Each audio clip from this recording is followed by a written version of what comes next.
Agora o Tardelli não vai poder dividir contigo, Nassif, meu Deus. O Tardelli, nós somos velhos companheiros de batalhas na pior fase da democracia brasileira, que não foi a do Bolsonaro, foi aquela que antecedeu o Bolsonaro. Né, Tardelli? Temer. Sem dúvida. Foi a do Temer? Não é bem o Temer, o clima que se criou na imprensa de dedurismo, na população, de pegar quem estava de camiseta vermelha, foi a coisa mais horrorosa, foi o pré-fascismo aí em toda a sua intensidade, viu?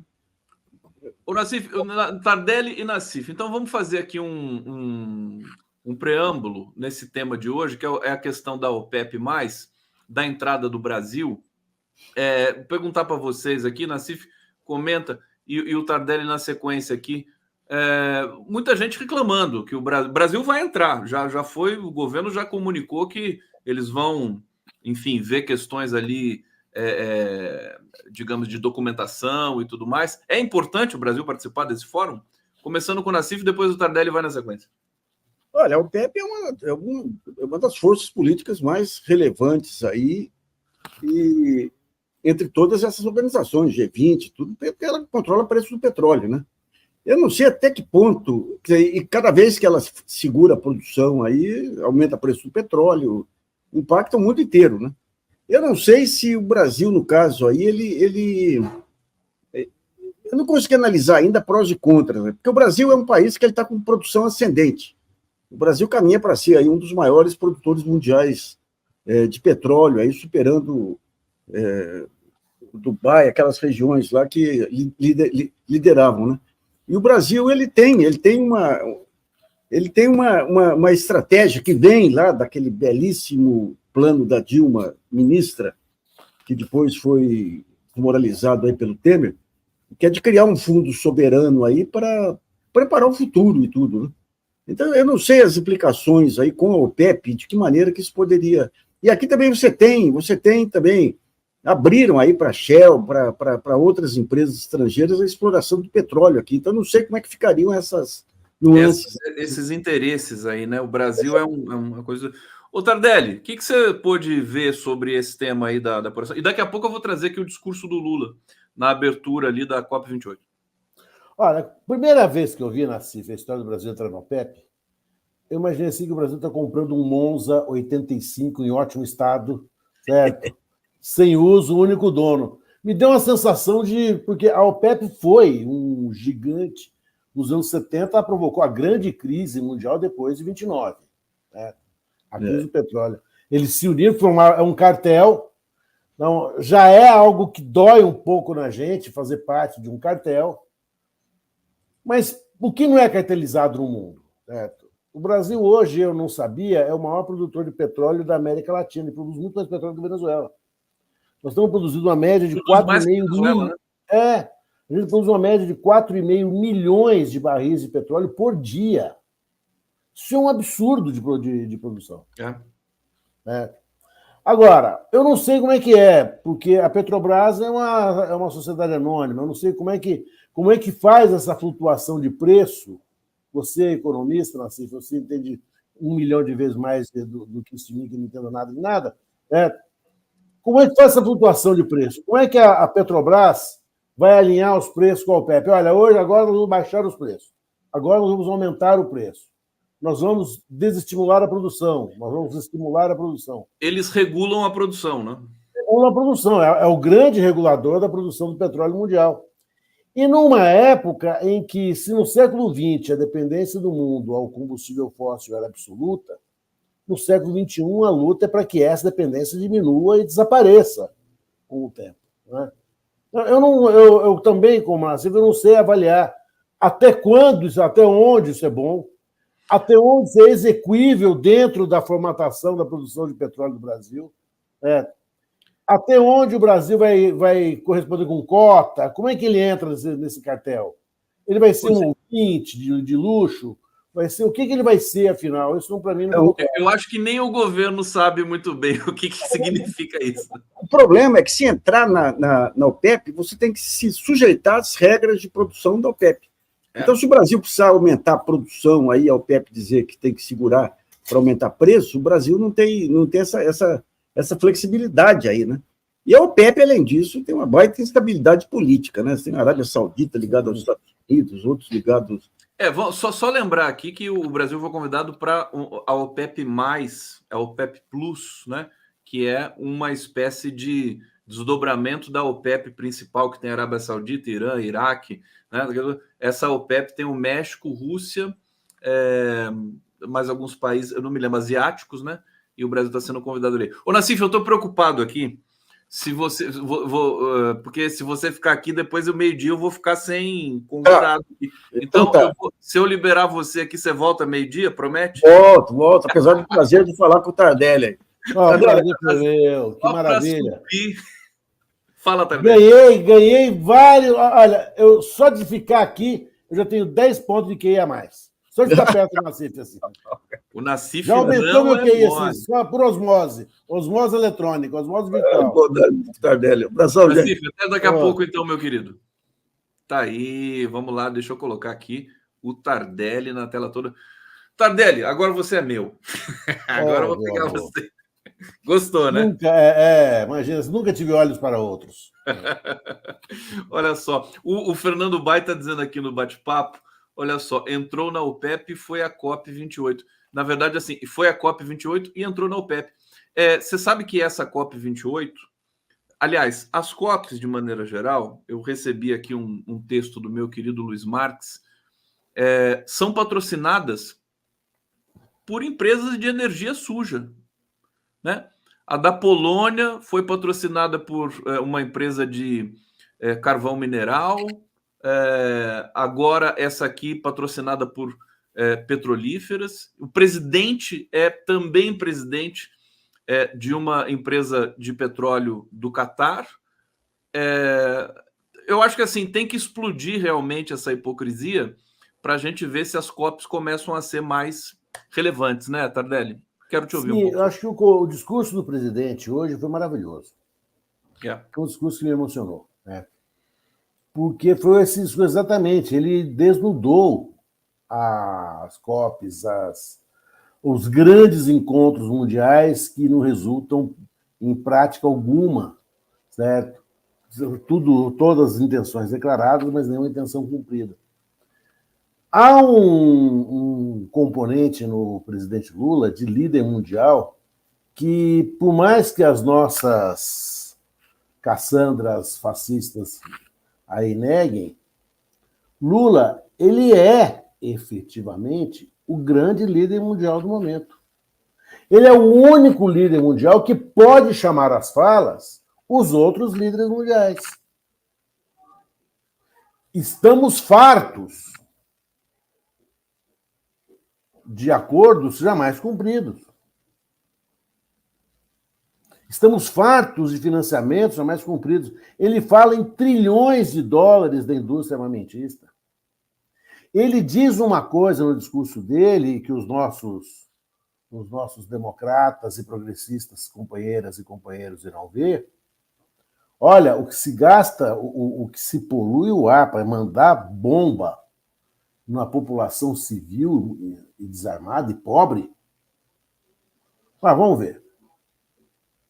Eu estou colocando aqui enquanto você fala. Daqui a pouco eu abro o áudio. Eu acho o discurso dele é maravilhoso, me comoveu. Eu vi agora há pouco.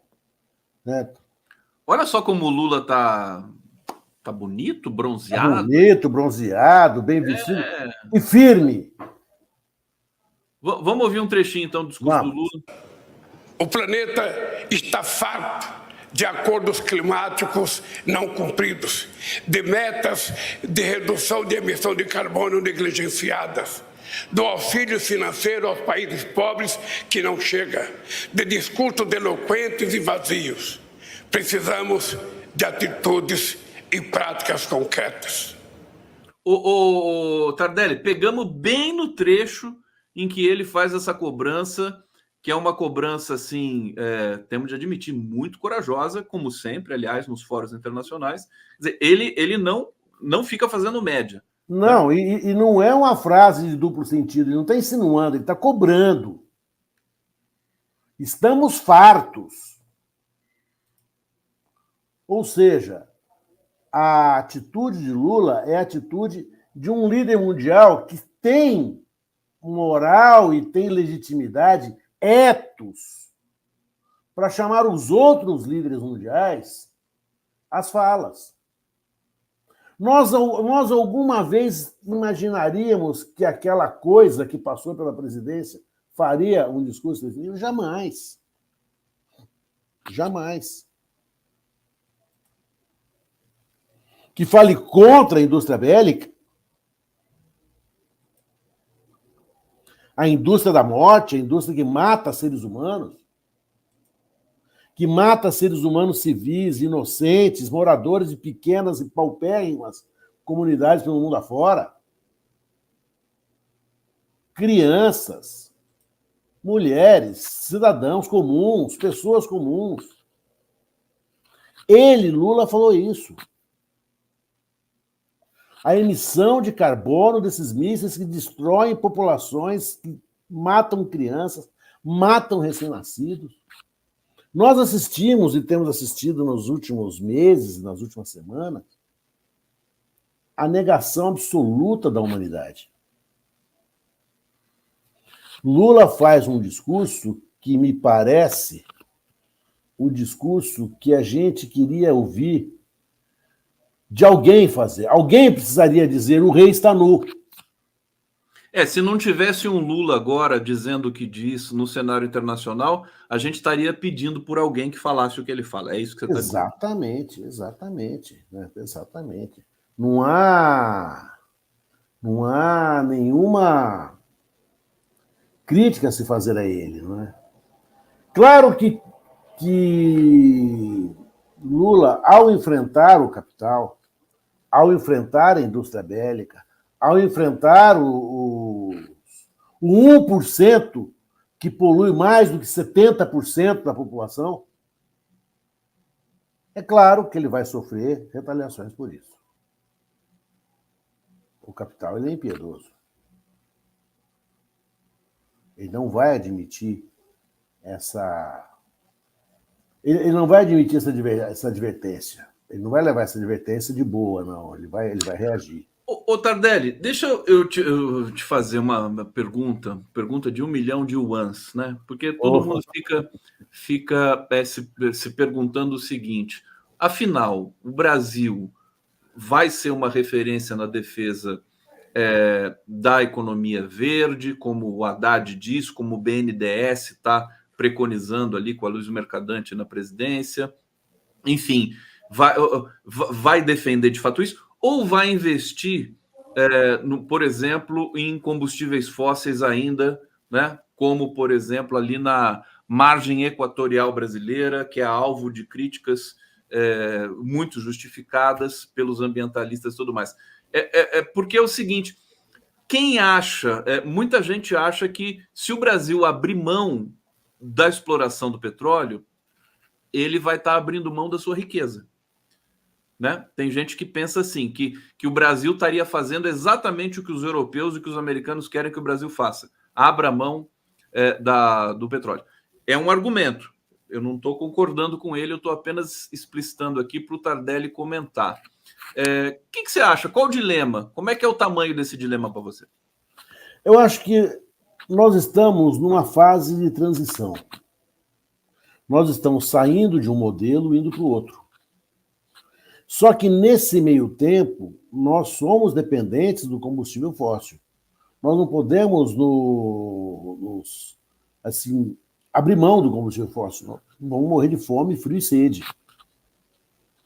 O combustível fóssil ainda é, para a gente, prioritário, porque nós não conseguimos uma matriz energética que o substituísse a contento.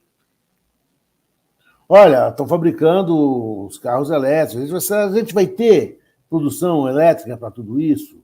Olha, quando toda a frota for elétrica, nós vamos ter condições de abastecer essa frota de eletricidade, certo? E hospitais, e edifícios, e indústrias. Né? Nós não vamos, e vamos recorrer a quê? Ao combustível fóssil. O modelo atômico nos aterroriza de produção de energia. Né? As usinas nucleares. Né? Não, eu acho que o Lula ele está numa posição que, ao mesmo tempo, é confortável, também ela tem as suas imensas dificuldades. Por exemplo, a população de gado no Brasil. Não, aliás, o Luiz Marques, né, pesquisador dessa área, me disse que o agronegócio é o maior inimigo do meio ambiente do Brasil, disparado, muito mais do que... Disparado do mundo, certo? Não há... É a maior emissão de gás metano do mundo, né? Que vem das nossas fazendas de gado. Como é que ele vai resolver esse dilema? É algo que essa resposta não vai ser dada do dia para a noite. Ele não vai poder, por cima dele, falar assim, nós vamos matar todas as reses que há no Brasil. Ele não pode fazer isso. Certo? Olha, nós vamos encanar o pum do gado. Não temos tecnologia para isso ainda. Certo? Um dia podemos até pensar em encanar esse pum, né? Em confinar esses animais, sei lá, fazer como fazer isso aí. Mas o fato é que agora, e o agronegócio é a grande commodity brasileira.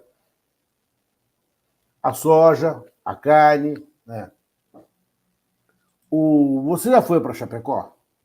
Se houver algum morador de Chapecó nos assistindo aqui, Chapecó cheira canja.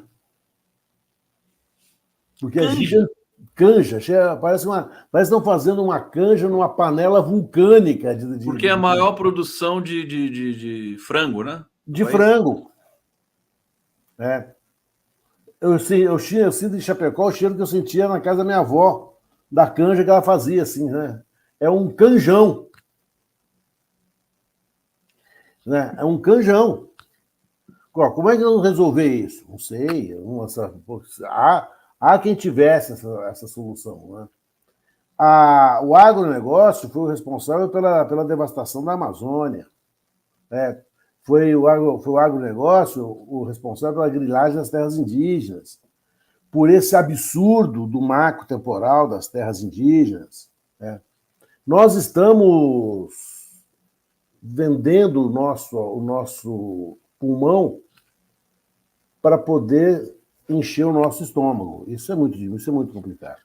Essa metáfora, se o Lula escutar você falando isso, ele vai querer para ele, né? Nós estamos vendendo o nosso pulmão para encher o nosso estômago. Ele ia adorar essa metáfora aí. Perigosa. Fica para ele de presente. De presente. Pode ficar para você. Ô, Tardelli, deixa eu ir para o bate-papo aqui, prestigiar os nossos internautas que são coprodutores desse programa, né? Eles produzem o programa junto com a gente. É uma produção coletiva. Fernando Baio já tinha colocado aqui na tela, obrigado, querido. O Volney Lima Silva, o que se tem atualmente é uma mudança de matriz energética, então, de uma hora para outra se muda. Aí os pilantras do mercado começam a desvirtuar o problema. Ele está correto aqui, né? É o capitalismo que estraga, né, o Tardelli? A gente tende a admitir, né?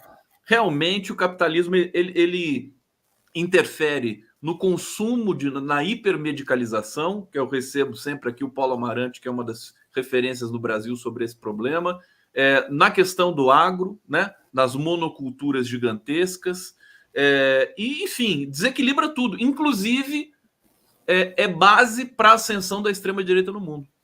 É base, tanto assim que a extrema-direita ganhou na Argentina onde? No agro. Né? Ganhou no Brasil onde? No agro. Eu fui para a minha cidade natal, Ribeirão Preto. Eu saí de São Paulo, fui para Ribeirão Preto, são 320 quilômetros de carro. Você passa 320 quilômetros por uma infinita monocultura, Conde. O estado de São Paulo se transformou num imenso, infinito canavial. Dá dor de ver. O estado de São Paulo é cana, né? É cana, dá dor de ver. Você sai de São Paulo, vai a Ribeirão Preto, você dá 350 quilômetros no meio de um canavial.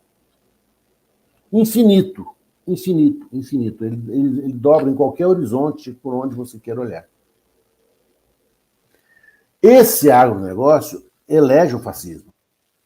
Porque esse agronegócio, ele é inimigo da cultura, ele é inimigo da preservação ambiental, ele é inimigo da educação. Numa de um dos velhos amigos de Ribeirão Preto, uma pessoa que sempre foi muito delicada comigo, foi extremamente ríspido, extremamente mal educado, porque é a forma que o fascismo tem de cortar o debate. Né? Você é uma besta. Pronto. Não há mais debate a partir disso. Né? O Milei ganhou na Argentina onde? Certo? Ganhou na região do agro. Certo? Chegou a ter 70% na região vinícola dos votos. Né? Então, o agro, ao mesmo tempo em que ele é um produtor de commodities, ele é também um produtor, ele é também um inibidor do progresso, da cultura, né, da democracia, porque ele tem uma visão muito... Talvez o nosso Nassif poderia dizer isso muito melhor, quase feudalista do processo de produção. Sim. Eles não chegaram a um capitalismo mais inteligente, num capitalismo da social-democracia, por exemplo. Eles estão ainda no capitalismo, no pré-capitalismo do século XVIII.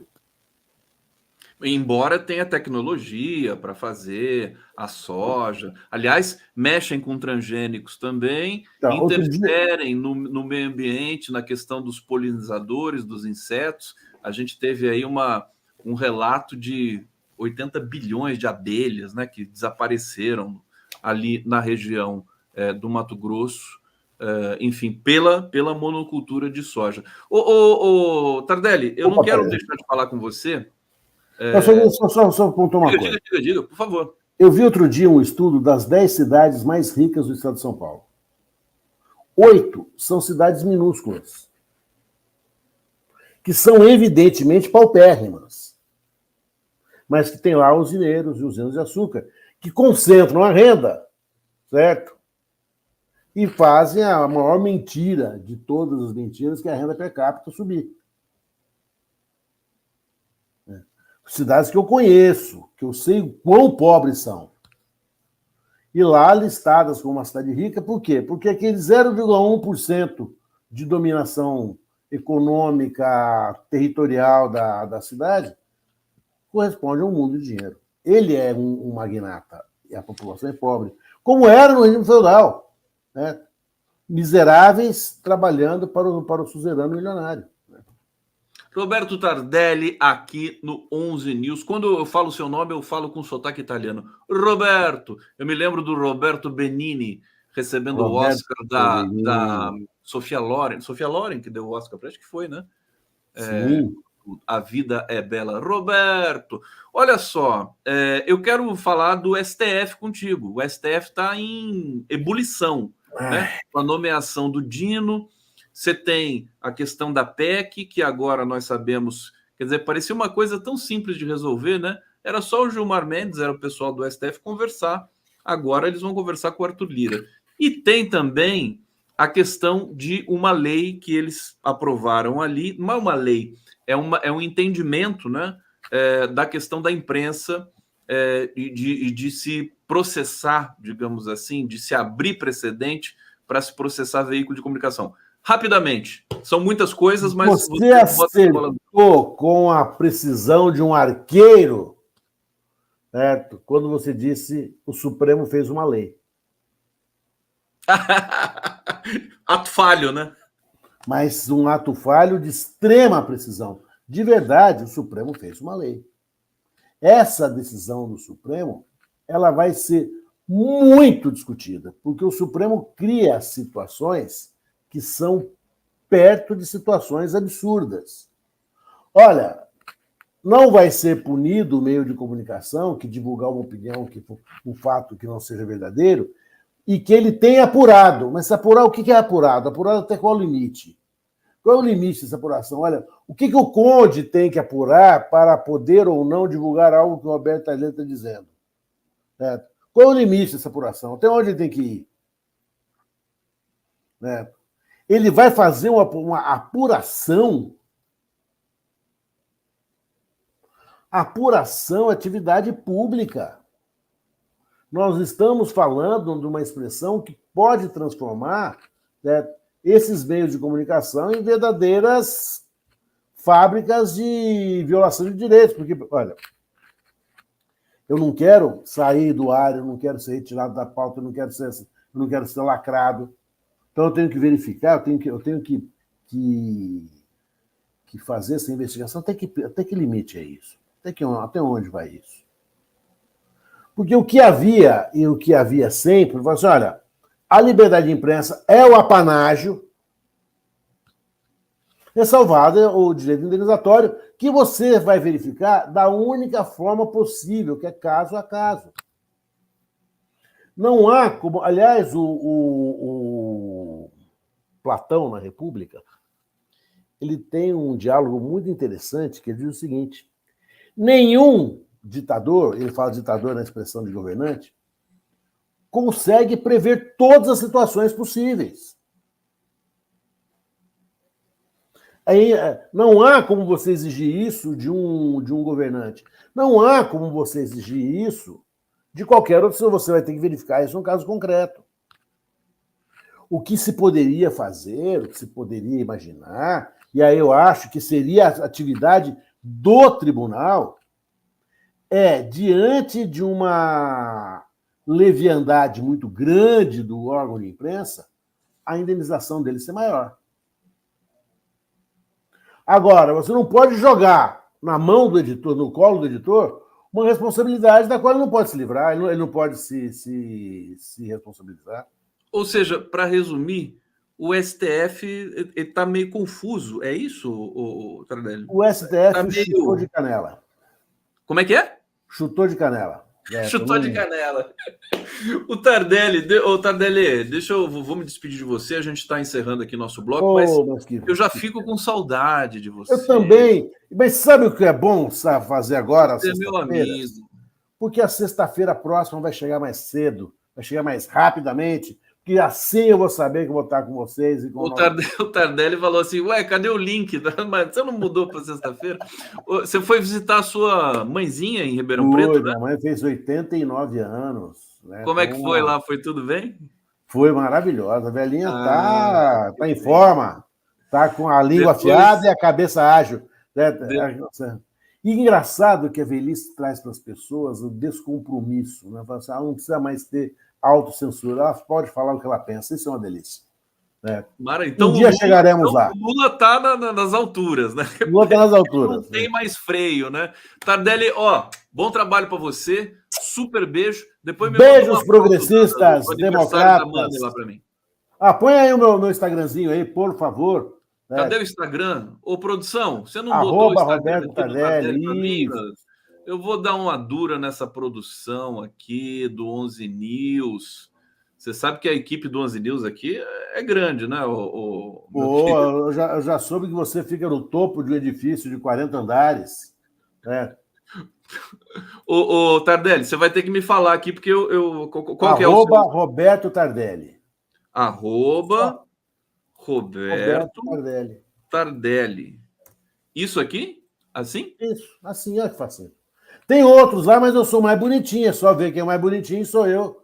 Acabou, não tenha dúvida. Sigam o Roberto Tardelli. Obrigado, querido. Beijos marxistas, socialistas, progressistas a todos.